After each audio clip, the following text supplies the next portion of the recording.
This is The Butterfly at Perkins Center for the Arts.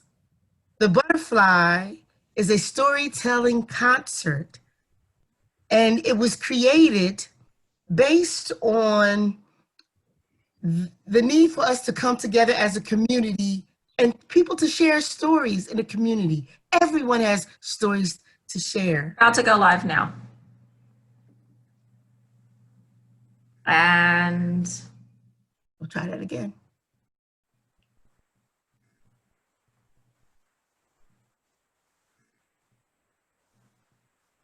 Okay. I'm going to send you.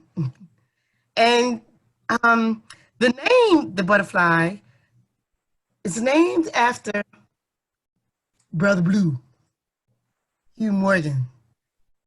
He was a storyteller beyond all others, and he would always talk about transformation and change. When I first saw Brother Blue, he had butterflies on his cheeks and on his hands, and his messages through stories are deep. This evening, our theme is Our House. And with Our House, we have some awesome storytellers in the house and our house today. We have Tahira and Jane Lippincott and Charlotte Blake Austin. And first up to share with us this evening is Tahira. So we're going to put you in the spotlight, Tahira. In the spotlight. You to everyone else. All right. What a wonderful place to be in the spotlight. I love it. I love it. What does it mean to have a legacy or leave a legacy behind? What does that mean when you hear those words, that someone has left a legacy behind? You know, what I think about is that a legacy is a book, or for me, a story that you leave behind that you don't get to tell. A book that you wrote, but you don't get to read. So I had this conversation with someone very dear to me about the legacy and how one leaves a legacy behind. And she said to me that she was absolutely certain that she had no legacy to leave behind. None at all. And that really surprised me. Now, this was a woman who I had spent a great deal of time with, talking about the mundane things of life, you know, the minutiae of life, you know, everyday mundane things, to very complicated, very deep subject matters. We spent a lot of time in those kind of conversations. And I can't say there's many other people in my life that I've had that kind of breadth and scope and spectrum of conversations with in our relationship. But this woman, we've had those conversations. So I knew her well. I knew the things she had did in life. I knew her accomplishment, but more than that, I knew the essence of who she was and how she showed up on the planet. So when she said to me that she was convinced, certain, that she had no legacy to leave behind, I was shocked. Then I was challenged, because I was going to convince her.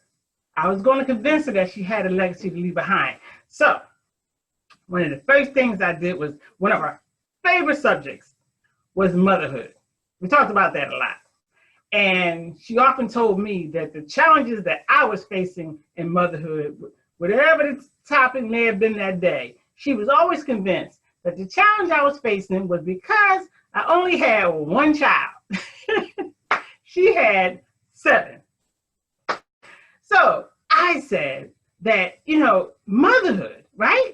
Motherhood is in and of itself a legacy. And a motherhood to 7 children, right? That is a legacy. And I didn't convince her. She told me that when she looked back over her life, She had lived at this point more than 7 decades. And when she looked back over her life, the things she remembered most were the things that were painful. She had early memories of those moments. She remembers being 5 years old in elementary school, Walter George Smith Elementary School. It sits on 19th and Wharton. School is closed now. It sits in 19th and Wharton in South Philadelphia. South Philly, for those who really know. She said that when she was in kindergarten, playing in the schoolyard, she had these floppy ponytails that bounced up and down when she played. And she could hear the teachers nearby talking, and she saw them pointing at her. And these teachers, white women, were pointing at her, and one of them said, "Isn't she so pretty to be so D-A-R-K?" She was only 5 years old, but she understood hate speech when she heard it. When she got home, she told her parents. And they told her, "Baby, that's just something you got to get used to. White folks going to be white folks." That memory, when she relayed that story to me, and by this time, I think she was about 69 years old when she was relaying the story again. She had relayed it many times. Tears start welling up in her eyes. That's how profoundly she was affected by that story, and the power of story when you retell a story, right? You're right back in it. So when I heard that, and I heard the reaction of her parents, I started thinking about some of the stories she told me about how she showed up for her children. And I wondered if this was connected, but I remember her telling me of her 7 children, the first few, when they went to school, when they got to about middle school, they all were sporting a bush. Now, today we call that an afro, right? They were always sporting a bush. And their bush, each one of their bush was so large, when they took their school pictures, you see how I'm in the square now? When they took their school pictures, the bush was outside the square. That's how big the bush was. And each one of her children in this middle school was called to the principal's office and was going to be suspended because the principal said their hair was unruly, did not reflect clean hygiene, and distracting. And that woman went up to that school along with her husband, and she demanded that her children be reinstated and no mark be on their record. She had those kinds of fights continually with the administration. And I always wondered if it was connected to that thing that happened when she was 5, or it was just an experience of being a Black mother in America. So I pointed these things out to her as well, how she stood up in the face of injustice to protect her children. And once again, she said that that doesn't mean much, that she was being a mother, that there are plenty of mothers all over the world, that that's not a legacy that you leave behind. I was stunned. I was absolutely stunned. So I thought to go from another angle. I thought about her career. She spent nearly 37 years at the City of Philadelphia Department of Health. She made her way up the ranks of civil service to be a supervisor, a clerical supervisor. And in that time as a supervisor, many young women came in her path. Many young women she nurtured and mentored outside of her job. I remember the stories how someone went back and got their GED because she encouraged them to. I remember this one woman had even went so far as to get her GED, then her undergrad and her master's. because of the mentorship of this powerful woman. I pointed that out to her as well. I said, listen, there are people who will tell the story of your life and your career at the City of Philadelphia Department of Health, 37 years. Again, she's like, that's just a job. It's just a job. You know, I wish I could tell you that I convinced her. I wish I could tell you that when she took her last breath at 75, that I convinced her, that she believed me. But that is not how this story ended. It wasn't until her homegoing in 2012 that I thought of more reasons. I thought of more proof that she left her legacy behind. It was at her homegoing, while she laid in a casket, that I had more points to share with her. I wish I could tell you that I convinced her. But after that day, and after sharing the love and legacy that she left behind, I wrote a song about the love and legacy she left behind. And like the wings of a butterfly, because I know the thin wing of a butterfly, that's what separates us from spirit. That I know that she'll hear this song that I have for her now.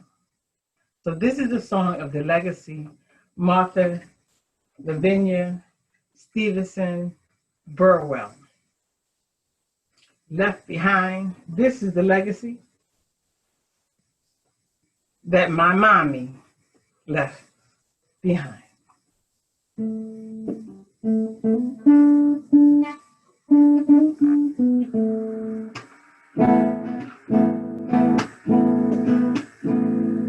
Can you all hear that?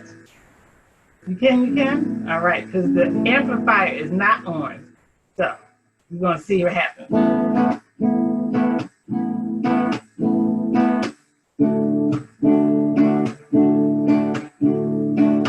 Angel perfume mixed with barbecue in June was the smell of love in my home.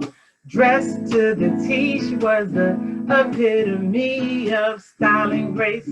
Every day at 12:21, where she taught me what love smells like.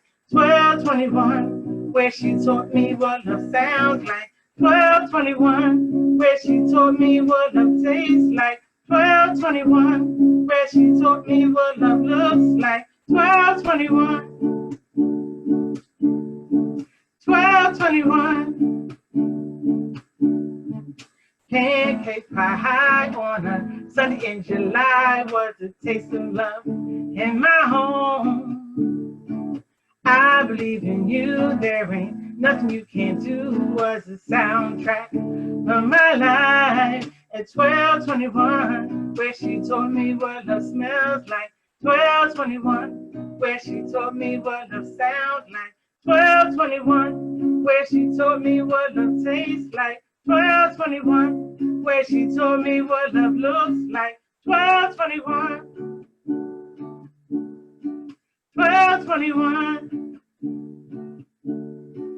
12:21, yeah. 12:21. I now know what love smells like. I now know what love sounds like. I now know what love tastes like. I now know what love looks like. And I'm grateful, so grateful.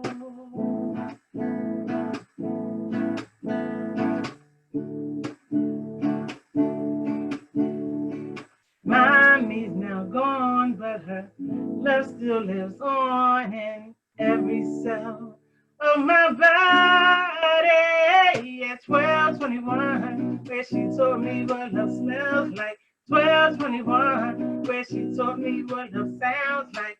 12:21, where she taught me what love tastes like. 12:21, where she taught me what love looks like. 12:21, yeah. 12:21, my home. 12:21, South Philly. 12:21, hey. South 20th Street. 12:21, that's the home. South 20th Street. The house, the home, where love lives.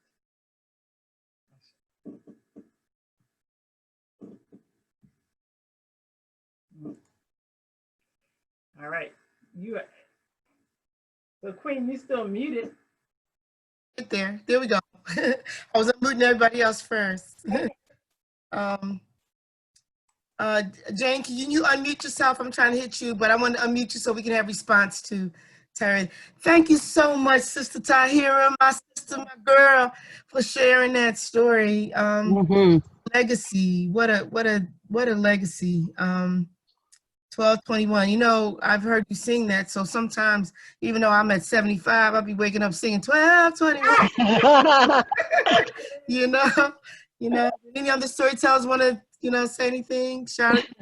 I just love it. It just cuts right to the heart and the essence of all of this. I was recently watching a video of a presentation that Maya Angelou gave, and she talked about the rainbows in our lives in times of storm. Those rainbows appear, and it is those people who went before us, who when we were children didn't realize at the time that they were laying down that legacy so that we could rise up and we could spread our wings and we could fly, and the long-term impact that they had. So that really speaks to that. And plus, we both South Philly girls. There you go.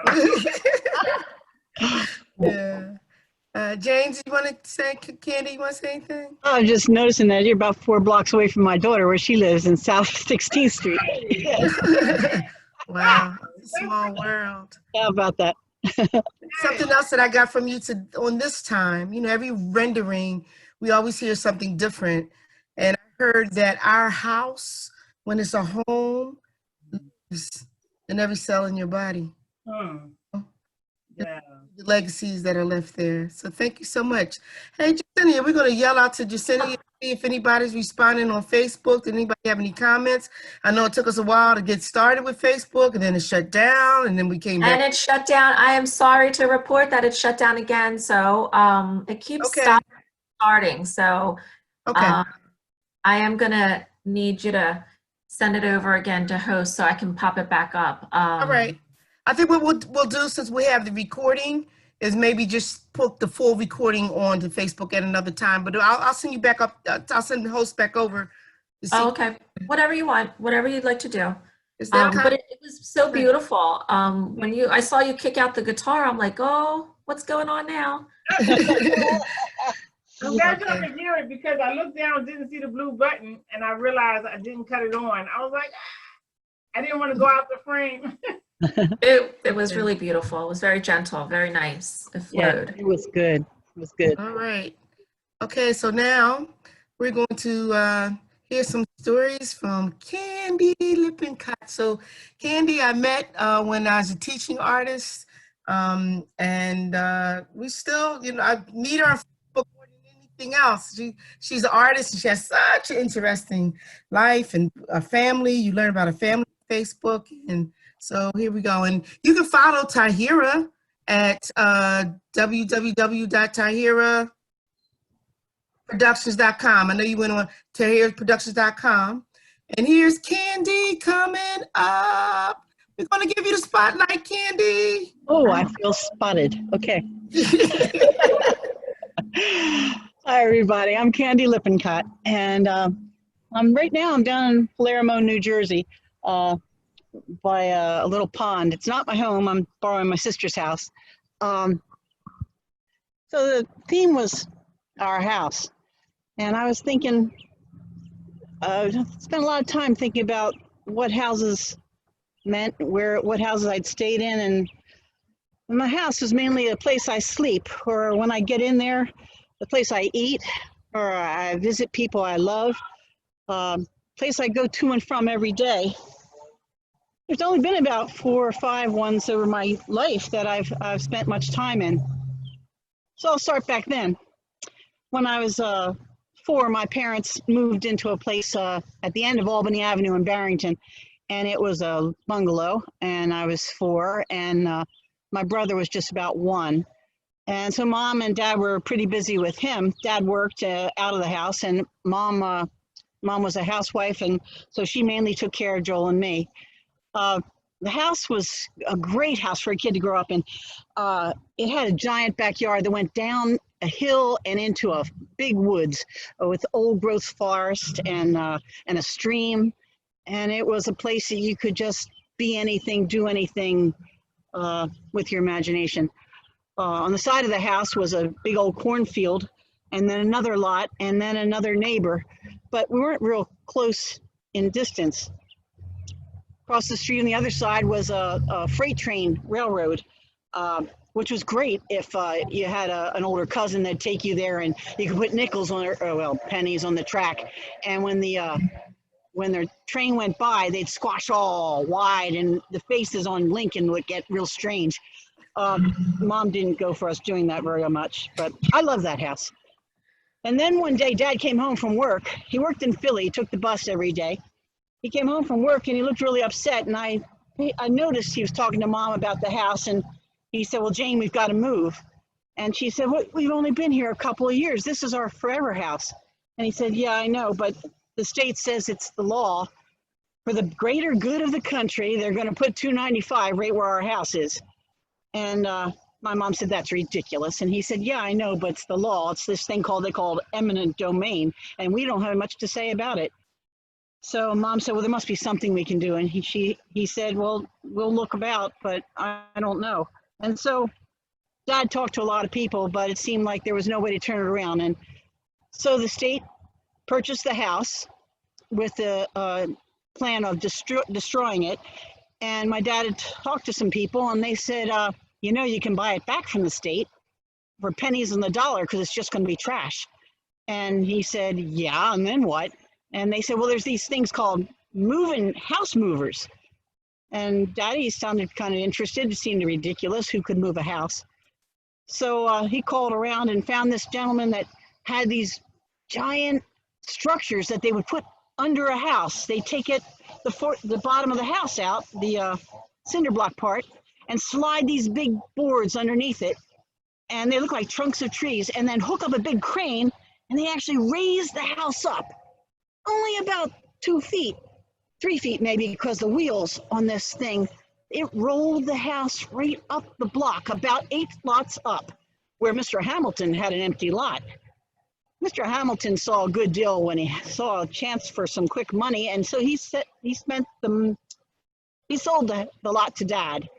And so they dug a basement, a deep basement, a 7-foot deep basement, the same shape as the bottom of the house, put up the cinder blocks all the way around the edge, and then they lowered the house right down onto the cinder block. I can remember my mom talking to Mr. Walter, I think his name was, should we take all the paintings and stuff off the walls and the knickknacks down? And he says, lady, if the house moved that much, nothing be together. You got a good wooden house, it's going to stick together. And so she said, okay. It sounded ridiculous, but she said, okay. And they moved the house over and lowered it down. Then my Uncle Jewel, he was a carpenter, he and a bunch of the other uncles of the family came over, and they built the staircase that went from the bottom of the cellar right up to the first floor. And we had a same old house, new place, but there were no trees, there was no stream, there was nothing, not a yard, the yard that you could do anything in. So I said to my dad, well, what about trees? We need trees to climb. Joel's almost ready to climb, and I'm ready to climb now. And he said, Candy, don't worry, we're gonna plant trees. I said, good, good. How long before we can climb those trees? And Dad said, well, in about 20 years, and it'll be just fine. I said, oh, shoot, that's not great. But it was what it was, and it became our house for the next 20 years. About that time, I was finished with college. Now, Joel and then Kim and then Penny, they stayed there in the house with Mom and Dad, and I went off to college. Well, actually, I commuted. I never really went off anywhere. but at the end of the college, I had met Gregory a couple years before this college was over, and we decided we really had to get married. And he said, well, what do you think? When can we do that? And I'd say, well, I got a lot of extra classes done already. Maybe we could get married before the end of my 4 years. We get married in January. And he said, sounds good. I said, but one thing, I got plans. I have things I want to do. I've always been wanting to go to that Peace Corps. And he said, well, I don't see any problem with that. I'm a Quaker, and my brother went into one of those service organizations. That's going to go fine. My mom and dad weren't so thrilled at the same time. This is 1972, and most people that were going overseas were going to Vietnam, or I was definitely going a different direction. Well, actually, it was the same direction. The plane had half Vietnam soldiers and half Peace Corps volunteers. It was an interesting group. So we got in the plane and we went out to California, and then from San Jose we flew to Hawaii, and then from Hawaii we flew to Guam, and then from Guam we flew to Moan Island in Micronesia. Well, on the way to Micronesia, that last hop, we had to stop at a whole bunch of little islands that nobody ever heard of before, except maybe if you watch World War II movies. But we landed, or we were about to land, and the gentleman on the Continental airplane said, listen, we're going to go across the landing area a couple of times because we got to get rid of the pigs and the trucks and the chickens that are on there. They like to roam about on the landing area. And that sounded interesting. And so we did. And he said, by the way, when we stop, it's going to be a kind of sudden stop. We'll land just fine, but the place where we land is a little short. And I said, well, you know, we're kids, everything, you know, I was 22 and he was 24, I think. And nothing can happen to you in that time because you're unable to be hurt in any way, in most ways anyway. So we landed, and as they touched down with that squeak of the wheels, the whole vehicle leaned forward, and it was so tight against the safety belts. I thought, oh gosh, and I looked behind me, and the entire back of the plane was covered with a net, and behind that net was all of our luggage, and it just bowed out and almost, you know, thinking, oh, please be strong, and it was fine. Eventually it stopped about a good 100 feet from the ocean, and it was just fine. And we got out of there and we went into that little, it looked like somebody's garage. It was the airport offices, and we got off with a bunch of other Peace Corps volunteers and went through the little doorway and into the other side. There wasn't any inspection that I remember. Anyway, we get to the other side, and all these people are yelling and raising, and it was very happy, welcoming. And then we went, and now we went to our second house. And it was really a big room and an old dormitory. And they took me and Gregory and Joe and Sandy, and we were the two married couples, and they gave us a room in the middle school. And it had a high ceiling. Now, Joe and Sandy had been married about 5 months, and Gregory and I had been married about 5 months, and we didn't know them from anything. And so we got a big old rope and tied it from one end of the wall to the other, and borrowed a big old sheet and tied that on. And we did that whole scene from It Happened One Night, which is another old movie. And we got to know Joe and Sandy really well the next 3 weeks. We learned a little bit of language and customs, and then it was time for us to go to our assignments. And Joe and Sandy got, they just told us where to go. Joe and Sandy got sent to an outer island, which was about a day and a half ride away from our island. And we got sent to a village that was on the end of the island. And Gregory was a carpenter and I was a teacher. And they kind of arranged for us to have a house. A few years before, there had been some really bad typhoons, and half the houses on the island had been destroyed. You know, those picturesque ones with the thatched huts and all those thatched roofs, the kind you see in the movies. And we got there and they had said, we got a typhoon house for you. And I said, oh, a typhoon house, what's that mean exactly? They said, well, all the houses that got blown off and fell apart, the government came through and built houses for the villagers, and they're spread out through the open area of the jungle, and they're really nice. So this family has an extra one, and you're welcome to rent it. And so we went in, and there it was in the middle of a clearing, and it was about 100 feet from the ocean and the open reefs, and it was flat, one story, one room. It was about 20 foot by 30 foot, and it was silver metal, like tin, and the roof was a corrugated roof, and it had a door and it had a window and a cement floor. It was really luxurious. And we went inside, and Gregory and I said, you know, this is going to be fine. This is great. There were screens on the window too. So we were there for a little bit, and they told us that we should buy lanterns or candles because there's no electricity, and that we should always try and use a sieve to clean off the top of the 55-gallon tank where our water was collected from the rain, because otherwise a lot of mosquito larvae that were eaten. And so we just always managed to do that. And then the bathroom was, there were some palm trees that were horizontal. I don't know if they fell that way in the storm or if they had been helped down, but they were about 30 steps. You had to walk on this palm tree, which hung out over the high tide line. And at the end of it was a little house. And it didn't have a floor. It had a couple of nice 2x4s, but it had walls and it had a ceiling. And so that was the bathroom. And every time the tide came up, it flushed. It wasn't the homiest thing, but I'm 70 now. So getting up in the middle of the night was not a problem to go to the bathroom. But back then, 22 years old, no big deal. After being in that house a little while, we asked permission for the family. We said, we'd like to make some improvements or some changes. And they knew that he was a carpenter. So they said, yeah, basically go ahead. We had somebody else translate for us because, well, Peace Corps were known to be good fixers, and especially if they happened to be the ones that were carpenters. So they were enthusiastic about us making some changes. So we built a furrow cement tank, which is a tank made of wire that's porridged over with cement. And we built that outside of the house. And then inside the house, well, it was a cement floor and there was no furniture. So we built the lid for that in there, and every few days we'd pour water on it so that it would dry slowly and still maintain its flexibility.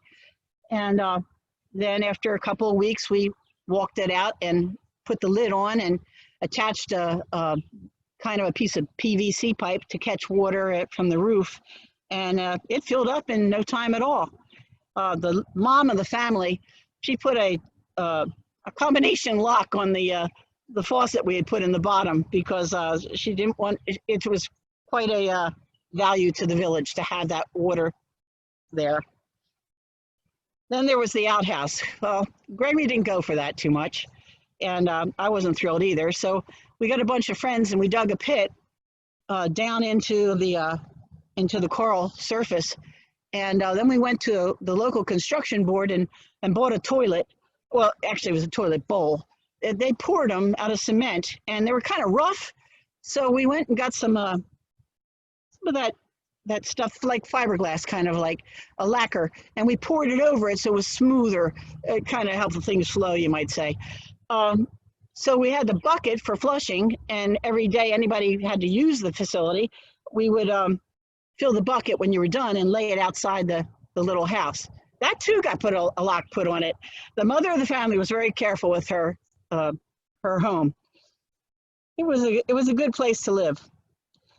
We were there for nearly 2 years. There were some problems with the house, not the house. It was a great house, but to get to the house, we had to walk along a path, and then we had to kind of wade through a river, which was no real big deal at low tide, but at high tide, it was like up to your thighs, and it was also the place that the inner pond used to be the flushing zone for whatever was happening in there too.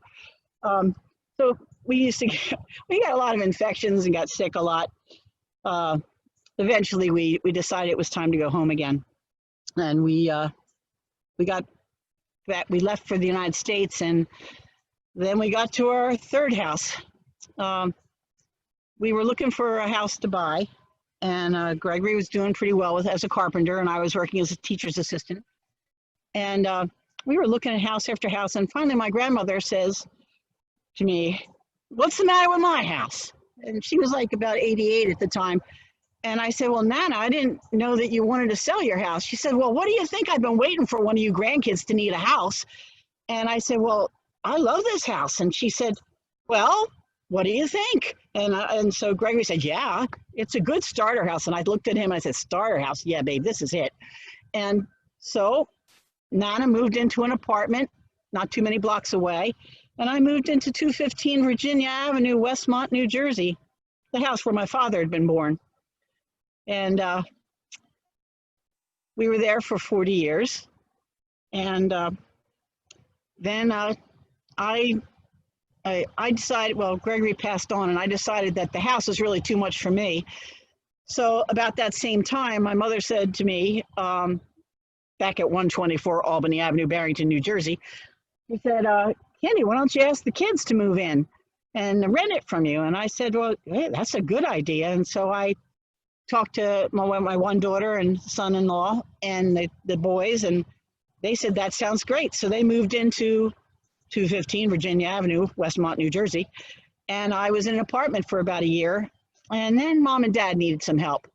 So now I'm back at 124 Albany Avenue, Barrington, New Jersey. And didn't matter about the house. It was just always a place to go home to sleep, full of love and good conversations. That's it. Thank you, Candy, so much for sharing your story. This was a long venture with your houses. There's some funny stories in those houses. Hold on, everybody. Wow. And so you came back to that whole house that ended up moving, all of that? Did you ever get We're still back at 124 Albany Avenue, Barrington, New Jersey. Yeah. Anybody climbing trees there now? Yeah, my two grandsons. Yeah, that tree is way big, and it's in the backyard.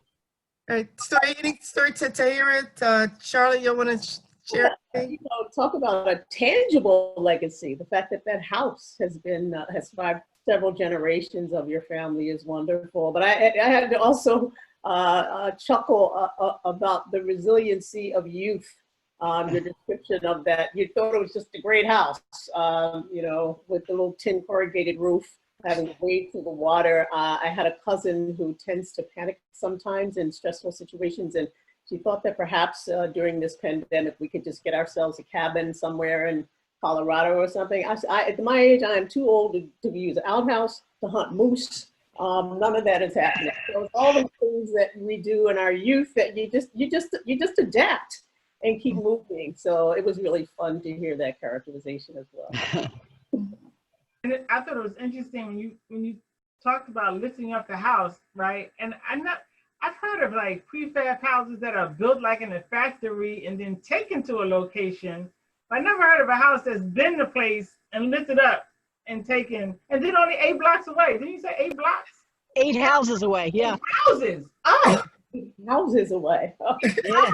That makes for even a better story. I'm like, I've never heard anything like that. I felt like I was right there when you said 2 feet. No, 3 feet because of the wheels. You know. Well done. Seen it on TV. And it's so beautiful to follow you and your family. Now I have another perspective of following you and your family on Facebook. There's so much love between you and your family, and the way y'all travel together, the way y'all visit together, the way you take care of your dad. It gives me a whole nother, I get the whole scene, you know, hear, feel, touch, taste. That's what you all both from the stories we've heard so far. So thank you once again, Candy. And I know I'm lucky. Yeah. Well, I got one more comment, just another tie-in for me. So 1221 was purchased by my grandparents, and in 1949, they were married for 72 years, and 4 generations have lived in that house. And my brother and my nephew are still there. So that whole like generation after generation in the same house, that really connected with me too. Yeah. Yeah. Beautiful. Good stuff. Yeah. Okay, we're gonna spotlight Charlotte Blake Austin. You know, Charlotte's a dear friend of mine, met through Keepers of the Culture in 1993. She was the president, and I just came to a meeting and said, "We need a secretary." And it's been like that ever since. And Charlotte is a teller that we admire and follow, and you can follow her. She's an international storyteller, and it's an honor to have her and Tahira and Candy here this evening. We're going to end with the story of our house from Charlotte Blake Austin. Well, it's an honor to be here and share, and kudos to Perkins for providing a platform at this time when we cannot gather physically together, that we can still gather together and hear stories. And I'm glad to know that I can go knock on the door at 12:21 and say, "Hey, I know Tahira." And they won't call the police. They were just a couple blocks away. So Tahira spoke of legacy, and Candy, the description of that house that has stood several generations. And if any of you know my work, I tend to focus primarily on traditional stories, but this particular theme, sometimes you have to have artists that nudge you a little bit. This prompted me to craft a reflection, and I'm making a confession here. I've got some crib notes here, folks. But 369, the goose drank wine, the monkey chewed tobacco on the streetcar line. The line broke, the monkey got choked, and they all went to heaven in a little tub. Outside of our house was where I loved to be. Summertime was good because we had much more daylight. You could play for 70 hours straight. But it didn't really matter the season, whether it was fall or spring or winter, when we would play outside completely oblivious to how cold it was until my mother made us come inside. But hey, hopscotch, hand clapping games, double dutch, hide and seek, crack the whip, hot cold butter beans, stickball on the side streets, baseball at the schoolyard, and a game of jacks on the top step. Children's play was passed down from one generation of children to the next. We didn't have adult supervision. It was the big kids who passed down, taught the rules, enforced the rules, would be the ones who would organize teams, made sure that everybody got a turn to play, would model for the younger children how you do that, would teach the games that we were playing as we were playing those games, would take up for or speak up for those children or that child who might be being a little bit pushed around or bullied. We had no adult supervision. Double Dutch was a jump rope game that you learned by observing. The girls who were the rope enders, the ones who turned the rope, would slow the rhythm and the pacing of the rope down so that the younger girls could practice in that rope. And you would get multiple tries. To even jump in the rope took multiple tries. You had to stand there while the rope was going and get the rhythm of the rope in your body before you timed your jump so that you wouldn't get your feet or you wouldn't get your hands caught in that rope. You would also have to learn how to turn the rope. And the way that happened was once again, the big girls would tap one of the younger girls to take the rope ends. Then she would stand behind you, take your hands into hers, and begin to turn your arms so that the rope, each rope would reach the full arc at the top and slap that ground in a cadence. No self-respecting double Dutch rope jumper would jump in a rope with a rope ender who was double-handed. So double-handed meant that you did not turn the rope evenly. So there wasn't a slap, slap, slap, slap, slap. Instead, you got a sort of a slap, slap, bap, bap, bap. But that used to actually drive me crazy when I was a kid. And I used to say, oh, I don't need her to hold my hands. I know how to turn a rope. I'm not double-handed. But at 8 years old, I was double-handed. But that was how you learned the game. It was passed on, and with Double Dutch, it was a game of rhyme, rhythm and rhyme, and you had to turn in time. Well, boys and girls, I need you to know that yes, back in the 1950s and the early 60s when I grew up, we did practice this ancient phenomenon called playing outside without adult supervision. In fact, there were times that if you were creating a real ruckus in your house, your mother would actually issue a command, go outside and play. And there was always someone to play with. I saw a piece on the news about a year or so ago where police and social workers were called on a woman whose two children, 10 and 6, I believe, had walked down the street to the playground at the end of their block and were playing at the playground by themselves. I thought to myself, if somebody called the police on mothers back in the day and in our neighborhood on Black mothers, when we were all out at the way we termed it, playing in the street, there wouldn't be nary a mother left on the block. Now, of all of the 6 residences that I have lived in my life, 4 of them began with the number 1. The house that my father purchased in 1946 had an address that any child would be able to remember. It was the perfect address. It was 1, 2, 3, 4. 1234 on a southbound street in South Philadelphia, not too far from Tahira's house. When my husband and I separated, we have been living at 120 North Overton Parkway in East Orange, New Jersey. I returned to 1234 with an infant, and after 2 years, my parents helped me to move into a house in West Philadelphia where I raised my child. The address was 114. The house that I live in now, where I've been for 22 years, bears the numbers 105. Well, 1234 was a house that was just full of energy and life. There were 7 people, 5 children, 2 adults, and, you know, don't cringe, but 1 bathroom. Now, the house was laid out pretty much the way most houses were laid out, row houses in Philadelphia. You walked up the white front steps. Yes, I said white front steps that one of the Blake children had to scrub every Saturday. You walked up the white front steps to the blue door. I drove by there just a couple of years ago and someone repainted that door black. But you opened that door and you walked into the vestibule. You opened the door from the vestibule, which led to a hallway that extended all the way to the kitchen at the end. Or you could make a little left turn and go into the living room or into the dining room. My mother, like most women, most mothers who were home during that time, cooked everything from scratch.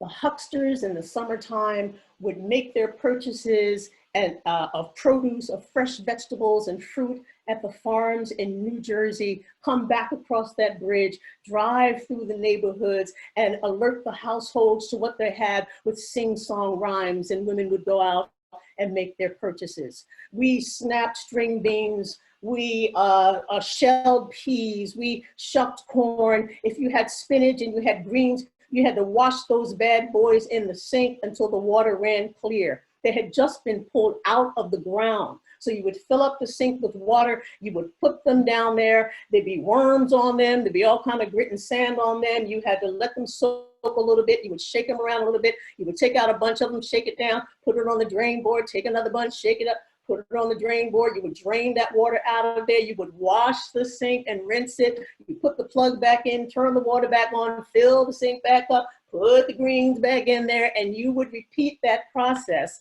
until that final wash where there was not one single grain of sand or grit left in the sink. Then, and only then, would you season and cook those greens. Well, my mother baked fresh biscuits from scratch, cornbread from scratch, rolls from scratch. Sundays, she baked cakes, she baked pies, gingerbread. So our house always smelled good. Now the piano was in our dining room. My mother was a church organist. She played pipe organ at our church, and she passed her passion for music and arts on to her children. Mr. Walter Roberts came to our house every Saturday. Every child had to learn to take piano lessons. You learned around 6 when you were beginning to learn how to read. She thought if you could read letters and translate that to sound and put those sounds together to make words, you could translate notes into keys on the piano. It was also the place, the dining room, if we weren't having a big family gathering or holiday times, where the Blake children would practice these songs that my mother would teach us in preparation for performances on church banquets and teas. So sometimes it would even appear in my mother's choir concerts. My father, on the other hand, could not carry a tune from the living room to the dining room in a paper bag, or perhaps I should say in a mail sack. My father earned his living as a mailman. My parents married in 1944. My mother did not have her first full-time job as a married woman until the early 1960s. So my father literally and figuratively carried a wife and 5 children on his back. In that house at 1234, there was a man who worked hard, who was a #1 husband, and in my eyes and heart, a #1 father. My father punched the clock at 5:30 in the morning at 30th Street Post Office, the main post office in downtown Philadelphia at that time. He would arise at 4:30 in the morning. Sometimes I would wake up and I would hear him stumbling down the hall towards the bathroom. And he often said, I will never get used to getting up that early. But he did get up that early, 5 days a week, 52 weeks a year for 33 years. My father only took sick time once in his career when he simply could not walk because he had a slip disc. Other than that, when he went to retire, he had so much sick leave left over that he ended up retiring 4 months before his actual retirement date. Well, he would get home around 2:30 in the afternoon. And in the morning, by the way, when he got up before he left the house, he would brew a fresh pot of coffee in an old percolator pot, so that when we finally got roused to get up, to get ready to go for school, my father had already been at work for 2.5 hours, and the aroma of that fresh brewed coffee filled every nook and corner of our house. He would get home around 2:30 in the afternoon, reheat his coffee, make himself a snack, and then take a nap until one of us would rouse him when dinner was ready. Often throughout our childhood, my father often took on a second job, and it was often my job to go and wake him up so that he could leave on time when he went to his second job. But often at night, after the dinner dishes were washed, after my dad had watched the news, after my dad had read the paper, that was his ritual, he would often disappear upstairs in my parents' room with the door closed. Now, keep out is what the door closing meant. But daddy's girl that I was, I would open the door, close it behind me very quietly, and just sit down to be in my father's space. He'd be on the bed, propped up on pillows. His legs were bent, his thighs were his desks. There were stacks of paper carefully placed around him on the bed. He'd be reading and writing, or both, and over time began reading out loud to me some of the language, the words of the authors that he was reading. So early on, I heard the language of Langston Hughes and poet Gwendolyn Brooks, James Weldon Johnson, and somewhere between the age of 6 and 7, he handed to me the complete poems of Paul Laurence Dunbar, selected a poem for me to read. I read it over and over and over and ended up memorizing the poem very quickly. And when he saw that, I think a light bulb went on and he began to write little comedic monologues for me to do and had other poems for me to learn as well. There are two photos, only two photos I have of me reciting back then. It was actually called a reading. So you would be announced, we will now have a reading by Miss Charlotte Blake. But in those two photos, both Polaroids pulled off too soon, so they have streaks in them. I know exactly what I am saying based upon my hand gestures because of the way my dad had coached me. I still remember some of those early stories and monologues and poems at that time. It was in that room, that front bedroom, my parents' bedroom, at 1234, where the seeds for the person, the woman, the artist I have become and am still becoming were planted, watered, celebrated, nurtured, and fed. And today, some 65 years later, at age 71, 1 year older than my dad was when he left the planet, a loving daughter sits at her computer at 1:05, typing the stories he wrote at 12:34, giving new life to stories that have lain dormant, have been hiding in the darkness of closets and file drawers and file folders in my house for too many decades. In reading and rereading, I take a fresh journey with new eyes, a daughter's eyes, an elder's eyes, eyes of maturity and wisdom enough to see the totality of who this man was, his character, his sensibilities in stories that reflect the social racial pathology of his time, still relevant in our time. His brilliance unrealized in his time. Plays written for radio and television production, he was voted most outstanding students by his mostly white classmates in the Columbia Evening Broadcasting School, where he graduated 2 months before his fourth child was born and brought to our house at 12:34. John Edward Blake, Sr., son of Walter and Ellen, wife of Carrie, father of Vivian, John, Charlotte, Alan, and Elliot.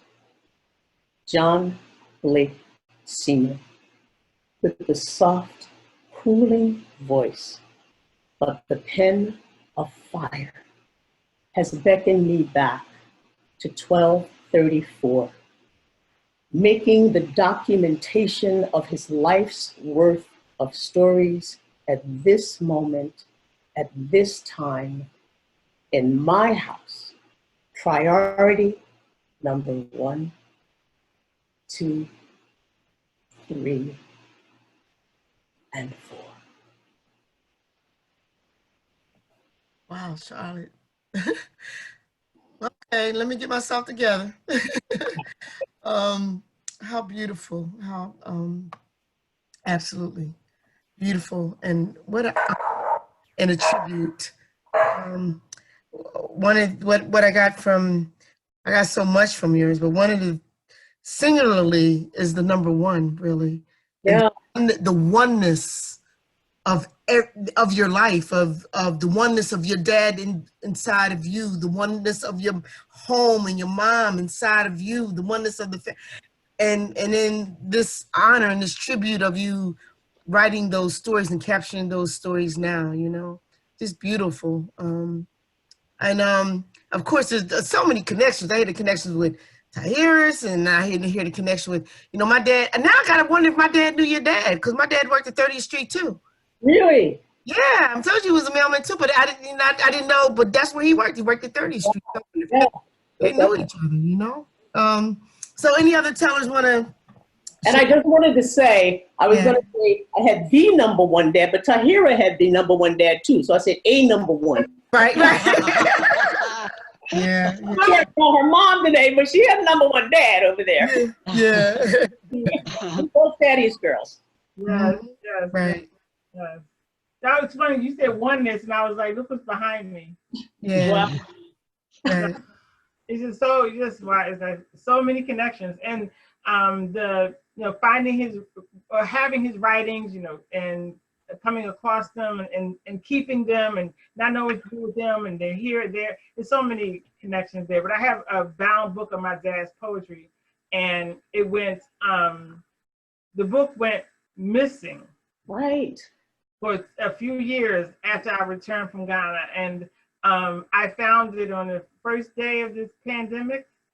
When I was stuck, first cancellation. So I was like, okay. So, and one of the things in his book is called, one of the poems is called "What I'm Going to Do with All This Stuff." Mm-hmm. And so I think about that.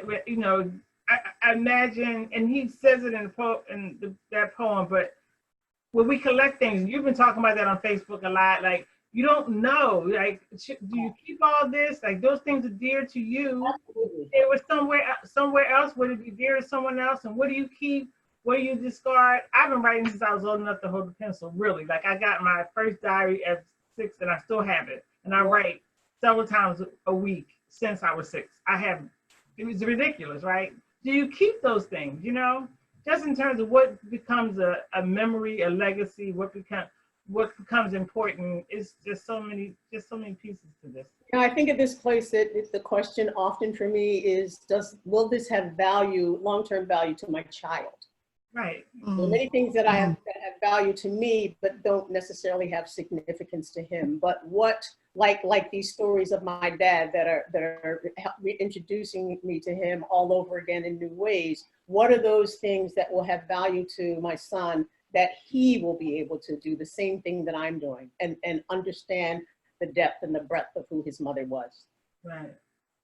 So it will have value to the next generation. Right. Mm-hmm. Candy, you have any comments? I gotta do some more talking to my dad. No, I'm not kidding. You're balancing out the caretaking aspect of it, and he's doing well.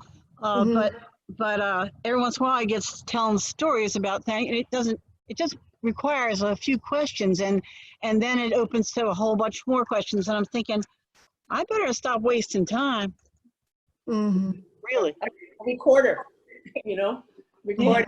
My son's doing research on my dad's unique military service. That's a whole nother story, but we find bits and pieces. Yeah, whatever he sends me, I document those. And so at some point, we hope we'll have a comprehensive timeline. Right. Beautiful. Yeah, that's what we were talking about just yesterday. He was just talking about boot camp, and he became a pharmacist mate and dealt with all the amputees during the war, and used to take them out to the bars in South Philly, and and then they would come back completely drunk, and the nurse said, "What's the matter with these men?" And then another nurse would say, "Well, they're obviously all drunk." And she said, "Are you crazy? These guys can't go anywhere."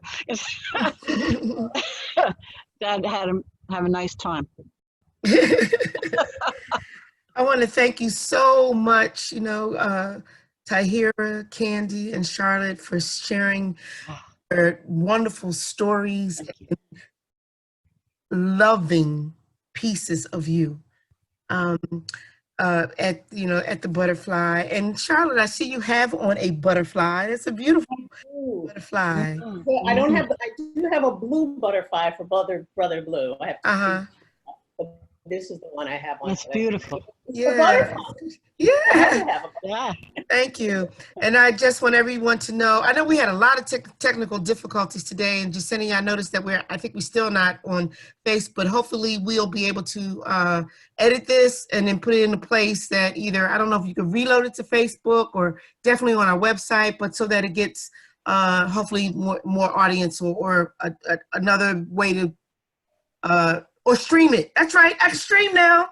Hey, because I found out another way of streaming, so we'll make sure that it gets shared. I also want to let people know that both the phenomenal storytelling and storytellers. Both Tahira and Charlotte are national storytellers. Is their life's work. And they'll be a part of Upon Our Authority, which is the exhibition that we were moving to have in the fall that will now be online, but we'll have a podcast because Upon Our Authority is in celebration of the 100th year of the woman's right to vote. And Upon Our Authority is celebrating 100 years of women's empowerment in New Jersey through oral expression and folk traditions. And they will both be appearing on the podcast. So look forward to that. And also from both of you, I personally want to start I am going to start a podcast called Stuff Tells Stories. Stuff Tells Stories. It sure do. You'll join me on that as well. Thank you again. I want to let everybody know that the next Butterfly will be on June 23rd, and the topic is Sheroes and Heroes. You can go to our website. Jacinia, did you want to share anything about how people can go and sign up for this? Jacinia is our public relations person. Okay. Yes, I have the things queued up if you want to put me back on. Okay, let me make you the host. I just wanted to say how the opportunity, I was telling Karen earlier, this last 2 days thinking about this, it just brought so many memories back from the Peace Corps. I got to get in contact with a few people just because I forgot about so many of these wonderful things. All right. Thank you. All right. So the next Butterfly is June 23rd. It's the theme is Sheroes and Heroes. If you want to apply, you can apply online. Are you seeing the stuff that I'm showing? Yes, I am. The application for tellers. And the way that we set up the Butterfly is, well, we know that there's this a phenomenon called the moth. And the moth is 5-minute stories, it's competitive, and you can only tell personal stories. And the Butterfly is created so that we can honor all of storytelling, the roots of storytelling, so that you can tell in any genre and you have up to 12 minutes to tell. You can tell just around the topic, the theme, Sheroes and Heroes is the next one. Following that will be the Great Outdoors, Funny Business, Dreams, Straight Out of, and then Bad Idea will end up in November. We have any other slides, Jacinia, to share? Keeping Arts Alive, so follow us on Facebook and Twitter and Instagram. I'm missing one of those. I don't know what it is. Follow us LinkedIn that as well, and subscribe to our YouTube channel. And always feel free to make a donation to Perkins Center for the Arts. As you know, we're all struggling differently now, but we're going to keep arts alive. Yes, yes. It's ingrained in us. Yes? Yes. We are as people. So thank you, everyone. Once again. Thank you, Queen. Thank you. Thank you.